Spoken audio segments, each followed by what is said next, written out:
Hello, friends, and let's get started. Mark sat at the kitchen table, stirring the coffee that was cooling with a spoon. Through the window, he could see their well-tended garden, where he had spent more than one weekend trying to make it cozy. It seemed like an ideal life.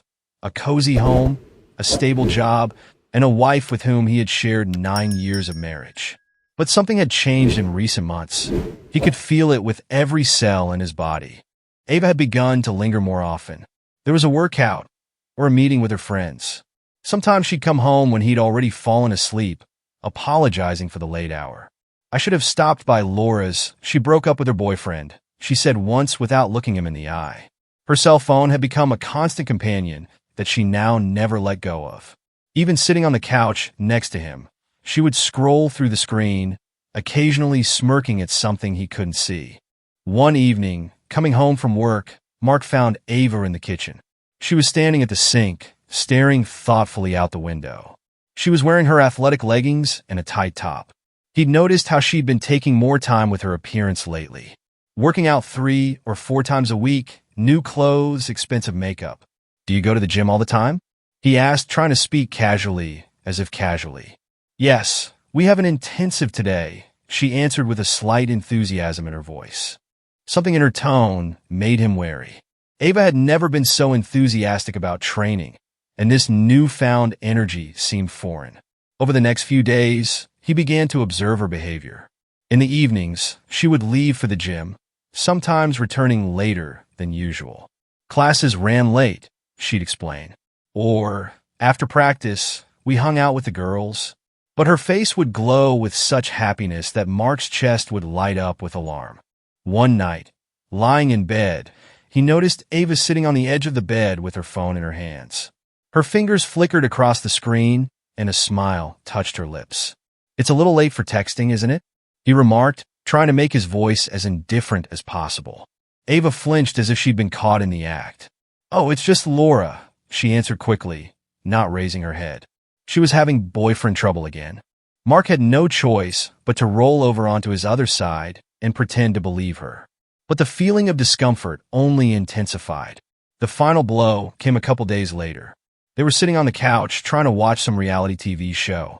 Ava was tense, every now and then adjusting her pillow or shifting her phone from one knee to the other.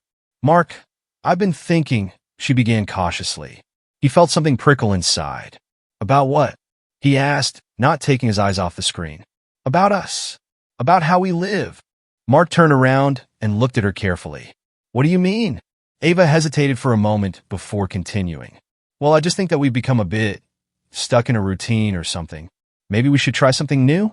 "Like what?" There was a slight irony in his voice, but he was beginning to guess where this was going. "Well, I've heard of some couples trying to open up. It helps get the spark back." Mark stared at her, feeling the world crumble around him. She kept talking, but he could barely hear her words anymore. All that was going through his head was the thought, "Is she serious? You want to open our marriage?" he asked, interrupting her. Ava smiled nervously, but her eyes didn't meet his. "I just think it could be interesting. We can make rules, be honest with each other. It would only make us stronger." He was silent for a few seconds, trying to find the words. "Okay," he finally said, not knowing why he'd agreed. Ava's eyes shone. "You won't regret it," she said with relief, hugging him. But inside, Mark felt only anxiety. The next day he sprang into action.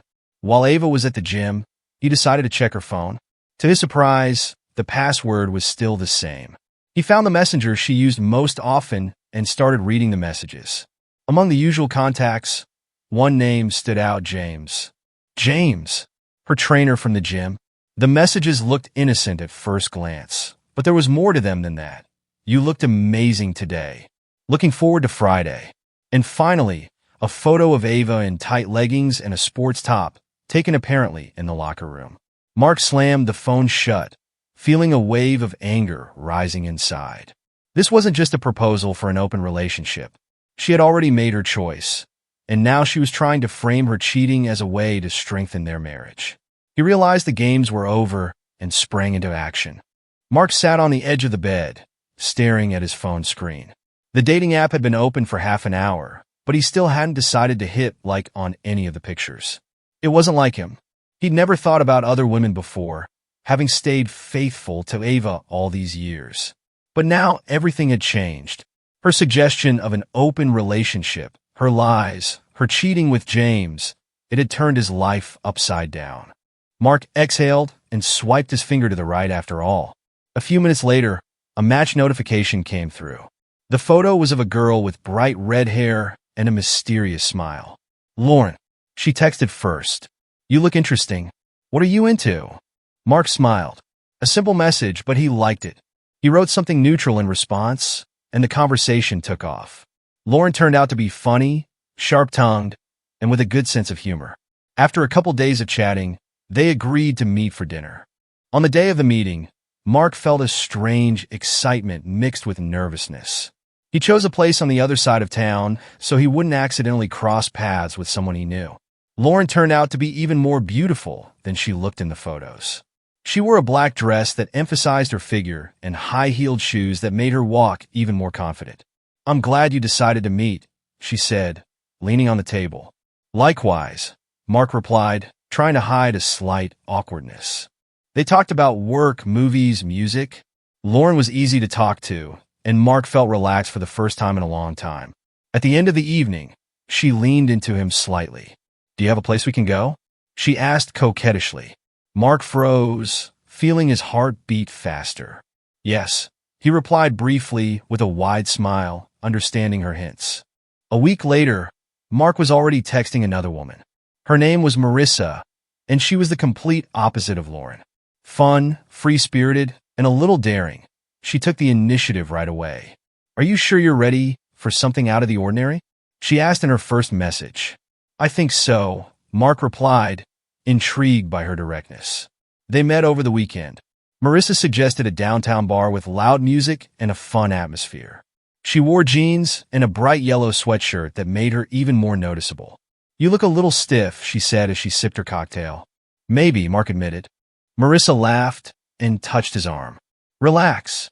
All we're doing is just having fun," she said. She said with a smile. And Mark did indeed relax. A few hours later, they found themselves at her house. Her sass and passion were infectious. But the real game started later. Mark thought long and hard about what he should do with his cheating wife.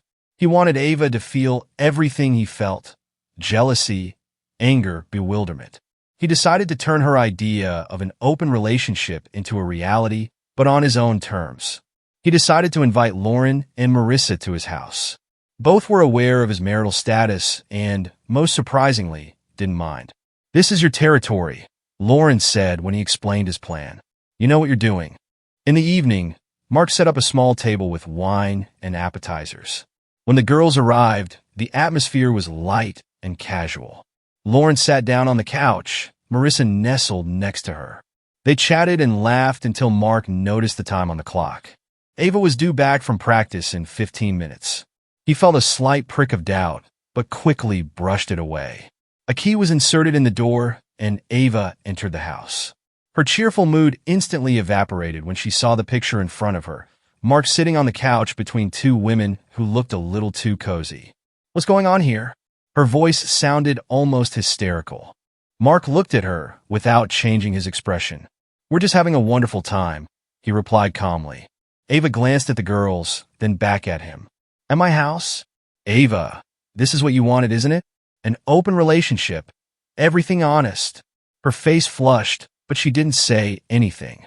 Lauren and Marissa, oblivious to the family drama, continued to watch the scene with glasses of wine in their hands. "Have you lost your mind?" Ava finally blurted out. Mark stood up and walked over to her. "No, Ava, I'm just following your lead, and I'm starting to like it. Do you realize what it looks like?" Ava's voice shook with anger, but there was panic in her eyes. She took a step back, folding her arms across her chest. "Do you seriously think this is normal?" Mark stood in front of her, as calm as ever. What was abnormal about it? He shrugged. "You're the one who said it was an open relationship. That's what openness is, isn't it? You're kidding me?" She raised her voice. "An open relationship doesn't mean you can bring women into our house and have fun with them in our living room. What were you doing, Ava?" Mark crossed his arms over his chest, looking down at her. "Have you been going to the gym? Were you coming home late? Did you really think I didn't notice you were cheating on me?" Ava looked away, but her face turned red. "It's different," she muttered. "Different?" Mark laughed, but there was no mirth in his laughter. "You didn't even try to talk to me honestly. You just assumed you could do whatever you wanted. And now that I'm doing the same thing, you resent it? That's not what I wanted," she shouted. "You wanted freedom. Ava, here it is." He turned to the couch where Lauren and Marissa were watching curiously. "Girls, do you mind if we continue?" Lauren grinned, getting up from the couch, her gaze sliding over Ava with a slight sneer. "Of course, Mark. We're all for it." Marissa followed her, touching his shoulder with a light laugh. Mark looked at Ava one more time before hugging both women and heading into the bedroom. Ava stood motionless, her breathing ragged. "You're out of your mind," she shouted in her wake, but her voice was lost over the sound of the door closing. She slammed her fist on the wall with force and headed for the bathroom. Opening the water, Ava tried to calm herself, but the sound of the water couldn't drown out the sounds from the bedroom. Through the thin walls, she could hear muffled laughter, quiet conversations, and finally moans that made her heart clench. She turned the water louder, but even that didn't help. Every movement they made, every sound, seemed to hit her nerves. She closed her eyes, feeling the rage and powerlessness growing inside her. What had started out as her idea had turned into a nightmare that she could no longer control. The morning after this stormy night began with a heavy silence. Ava woke up on the living room couch feeling shattered. There was a subtle scent of someone else's perfume in the air, a reminder of what had happened behind the closed bedroom door. Mark hadn't come out yet, but she could hear his footsteps through the house. Gathering her courage, Ava got up and went into the kitchen. He was standing at the stove, his back to her, preparing breakfast. "We need to talk," she began, trying to keep her voice firm, though her insides were trembling. Mark turned around, his face impenetrable. "About what?" he asked calmly, not taking his eyes off the frying pan. Ava clenched her fists, trying to keep from screaming. "You know what? What happened yesterday? It went too far." He put the pan on the stove, turned and crossed his arms over his chest. "Too far?" he repeated with a sneer. "Are you serious? After everything you've done?" "I didn't mean for things to get like this," she tried to justify herself. "I thought it would help us." "Help?" Mark stepped closer, his voice cold. "You thought lying and cheating would help our marriage? Are you out of your mind?" "It wasn't cheating," Ava shouted, her voice shaking with emotion. I was missing something. I tried to find it. In the bedroom with Coach?" "And did you find it?" he asked, squinting his eyes. She averted her gaze, her hands beginning to nervously rub the hem of her sweatshirt. "Mark, please, you have to understand." "What am I supposed to understand, Ava?" His voice grew louder. "That you cheated on me with another man and lied to my face? That you pretended like it was all for us? Don't be ridiculous. I didn't mean to hurt you. I want to make things right," she whispered. Mark laughed, but there was no joy in his laugh, only regret. "Fix it? How do you want to fix your cheating? You came home and lied to me about girlfriends? I didn't think it would go this far." She took a step toward him, trying to touch his hand, but he pulled back. "Mark, please. We've been together for so long. This whole thing, it was a mistake. A big mistake. But I still love you." "You do?" His voice broke into a sarcastic chuckle. "You don't even know what that means. To love is not to lie, not to cheat, not to humiliate another." She covered her face with her hands, her shoulders shaking with sobs. "Please give me a chance," she whispered. Mark stared at her for a few seconds, then shook his head. "I gave you a chance when I agreed to this farce of an open relationship. I gave you a chance when I turned a blind eye to your workouts and seeing your girlfriends. But now it's over." He turned away from her and walked out of the kitchen, leaving her standing in the middle of the room, broken and alone. Ava froze, her eyes full of tears, but this time she didn't bother to wipe them away. She took a step back, as if realizing that there was now a wall between them that couldn't be broken down. "So that's it?" she whispered, her voice shaky but humble. Mark met her gaze. His face was stone, but pain flashed in his eyes. "Yes, Ava, that's it," he said confidently. She looked at him one last time, turned, and silently left the room. Mark was left alone in silence, listening to her footsteps moving away. A few minutes later, He heard the muffled sound of water in the shower. And in that moment, he realized that the only thing he felt was emptiness. The next morning, Mark sat in the kitchen drinking coffee and looking through documents on his laptop. Among them was a folder of paperwork from a lawyer. He turned the pages, checking each item. This needed to be completed. He realized there was no going back. The bedroom door opened, and Ava walked into the kitchen, rubbing her hands together uncertainly. Her face was tired, as if she had been up all night. She stopped at the door, watching him. "Are you really going to do this?" she finally asked, her voice hoarse. Mark looked up from the screen, his face remaining impassive. "Yes, Mark, please." Her voice trembled. "We can fix this. I know I've made mistakes, but I'm willing to change things." He stood up, carefully closing the laptop. "Ava, I gave you every chance I could, but you ruined everything we had. Trust, love, respect, it's all gone. But I love you," she whispered, taking a step forward. Mark shook his head. "If that were true, you wouldn't be doing what you were doing." He held out a file folder to her. "It's all clear here. We have a prenuptial agreement. This will simplify the process." Ava froze, staring at the papers as if they were some horrible accusation. "You don't even try to fight," she said, her voice growing louder. "You just give up everything." "I'm not the one who gave up everything, Ava. You did when you made your decision." Her hands trembled as she picked up the papers. She tossed them on the table. "What about us? Everything we've built? Are you just going to let it go?" "I've already let it go. Goodbye, Ava," he replied coldly and waved her off. A week later, Ava packed her things. The moving process was depressingly quiet. She moved around the house, avoiding his gaze, trying to finish as quickly as possible. Mark helped her with the boxes, though her tense silence made each step hard. When the last box was loaded into her car, Ava froze, standing at the open door. "This is the end, isn't it?" she asked, looking up at him. "Yes," Mark answered without hesitation. She got into the car without another word. A few weeks later, Mark learned that Ava had moved in with James. He had heard it through mutual acquaintances, but it was no surprise to him. Nevertheless, he felt strangely relieved. Now their story was truly over. However, her new life with James was not as smooth as she had probably hoped. Mark received a text from an old friend who had seen them in a bar. Ava and that guy looked like they were ready to tear each other's throats out. He later found out that James was seeing someone else, and Ava left him after a couple months. Meanwhile, Mark focused on his life.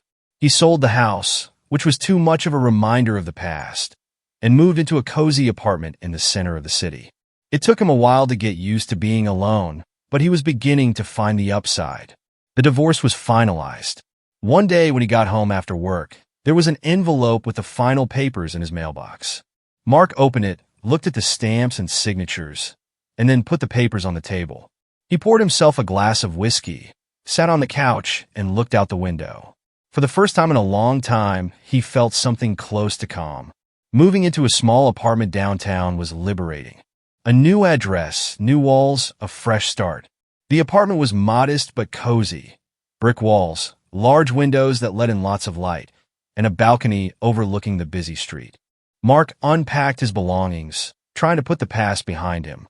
Most of the old photographs he had decided not to take with him.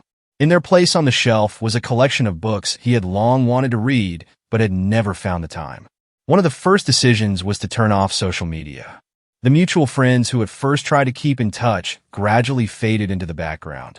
Mark no longer wanted to be a part of conversations about someone seeing Ava or getting news of her failed attempts to start a life with James. Period, he said, deleting the last account. The loneliness seemed hard at first, but Mark knew it was necessary. He started walking around the city, discovering cafes, parks, and streets he had never noticed before. One Sunday, he wandered into the local flea market and, quite by chance, met Julia, the owner of a small antique shop. "It's not yours," she said with a smile as Mark gazed thoughtfully at the antique lamp. "Why not?" he asked, surprised by her certainty. "You look like someone who needs something modern, fresh." Her candor made him laugh. He left the market with a modern art poster for his living room and her phone number. At his new job, Mark started building anew too. His colleagues knew him as a calm, reliable professional, but now he was trying to be more open. One day, he agreed to a proposal to go with them on a corporate trip out of town, which was the first step to new acquaintances. "Are you always this serious?" Eric, his co-worker, asked as they sat around the campfire together. "I used to be," Mark answered honestly. This trip was a reminder to him that life doesn't end after divorce. It changes, but that doesn't mean it gets worse. One of the biggest changes was in sports. Mark started running in the mornings. At first it was short jogs, but over time he got into it. Running became something like meditation for him, a chance to think, relax, and feel alive. One day, on his way back from a run, he met Julia. She was walking her dog, a small terrier, who immediately rushed to him with joyful barking. "He seems to approve of you," she said, laughing. Mark smiled. "Then I'll take that as a good sign." Mark was in no hurry to start a new relationship, but his friendship with Julia had become something important to him. They met in cafes, walked around the markets, and talked about everything. The books she loved, her travels in Europe, how she had accidentally bought the shop she now considered her destiny. One evening, sitting in her kitchen, he noticed how easy it became for him to breathe next to her. "You know you're a little strange, don't you?" she said suddenly. "In what way?" "In a good way. You're real." He remembered those words for a long time. Mark continued to build his new life step by step. It wasn't an easy road, but he felt he was moving in the right direction. The past stayed with him in his memories, but no longer pulled him back. One day, while cleaning his apartment, he found an old box with letters and pictures from the past. Instead of opening it, he just took it to the trash. "That's it," he said aloud as he closed the door behind him. His life was just beginning, and that's where today's story ends. Thank you for watching to the end. If you enjoyed it, don't forget to like and comment. We'd love to discuss this story with you. See you in the next video.